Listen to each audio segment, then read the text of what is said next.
Hello everyone, thank you so much for tuning into today's video. As you can tell by the planner that I already have out, today's video is going to be a budget plan with me video, and I am going to be planning for the week.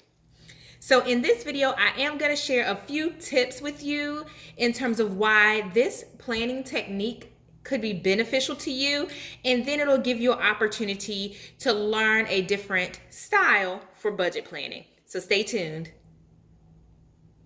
But first things first, if you're new to my channel, hey there, where have you been? I would love to welcome you to my YouTube family. Make sure that you click the subscribe button down below, as well as the notification bell, so that you don't miss one of my videos. All right, this planner is from Erin Condren. This is the Life Planner. It is the 18-month version of it. So it has 18 months worth of spreads, and it also has the week layout. So this is an excellent planner. I've used Erin Condren for many years now. If you scroll all the way to the bottom of this YouTube channel, you will probably see some planner videos, maybe from around 2018, 2019. Sorry guys, I'm not really sure, but anywho, there is a link in the description box for you to check out Erin Condren. If you are new to the planner brand, you can save, I believe it is $10 off your first purchase, and that's a pretty sweet deal. So go check it out if you've not tried Erin Condren before. It is an affiliate link, but make sure that you use it so that you can save money as well. All right, so back to this spread. I am going to be just doing my budget planning for the week here. So this is the week of August 9th, and I have a technique that I think will be very helpful, especially if you are managing from paycheck to paycheck. I think this would be something unique for you to implement. So I'm gonna also be sharing tips as well.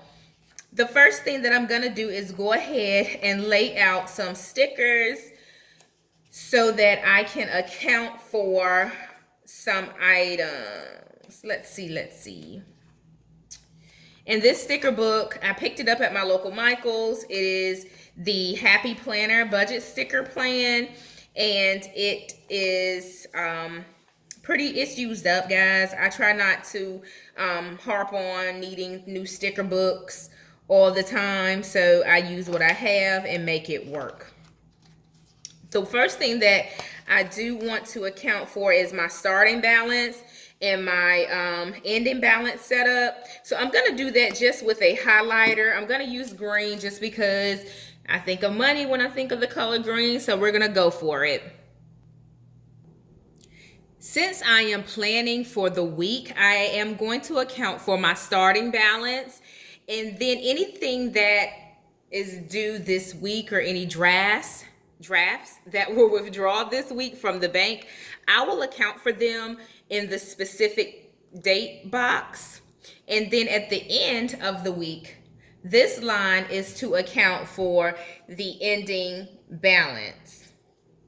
So this is my starting balance. Each day I am going to make sure I account for everything that I need to pay. I will account for any income, any payments, anything like that, also throughout the week.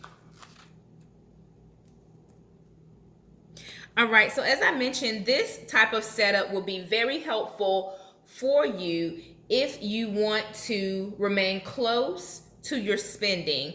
So this type of technique is great for individuals who are looking to keep a close eye on their spending and to make sure that you're not spending money that you don't have, i.e., to ensure that you are not going into debt.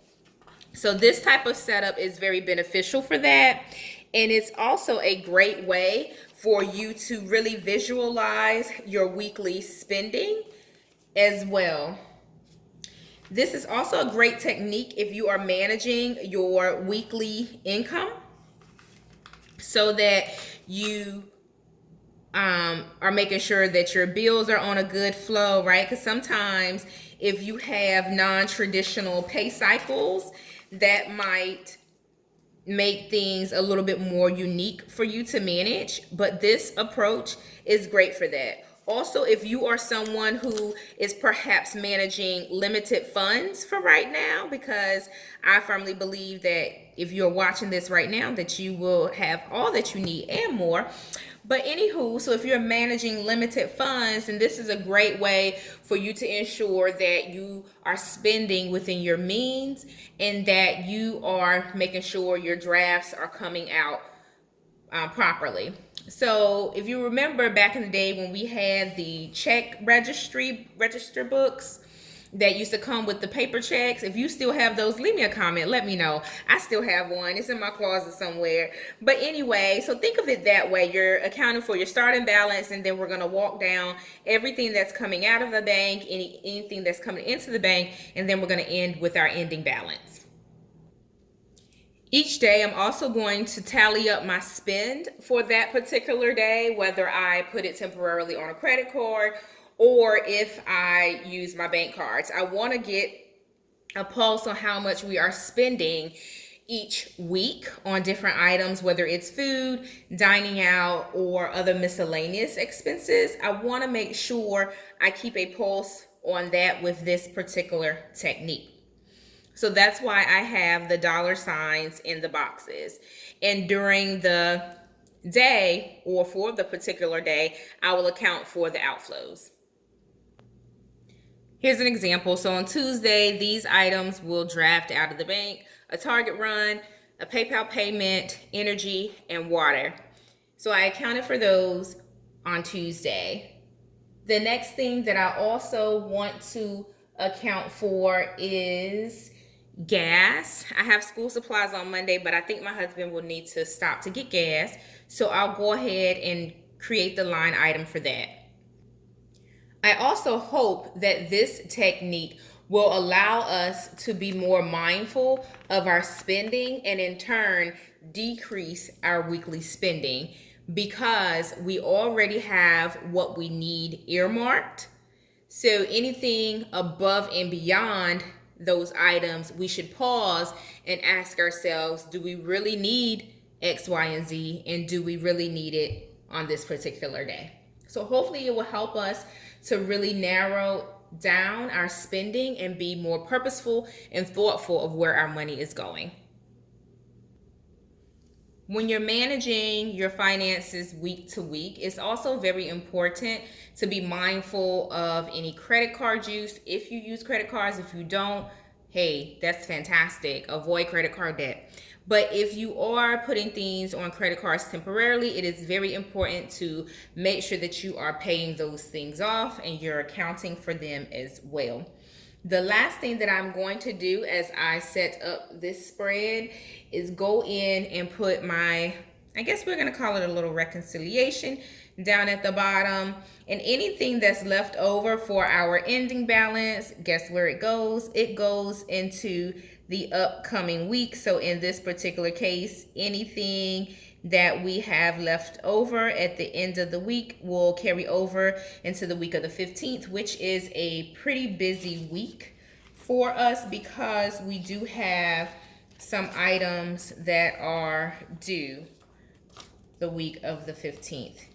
And the 15th is on a Sunday, so that makes it a little tricky as well because things don't draft on Sundays. So technically any payments that are scheduled for the 15th, they will draft the following week on the 17th. Your bank may reconcile a little bit quicker than mine, but for us, payments on the 15th, we see those kind of draft out on that Tuesday.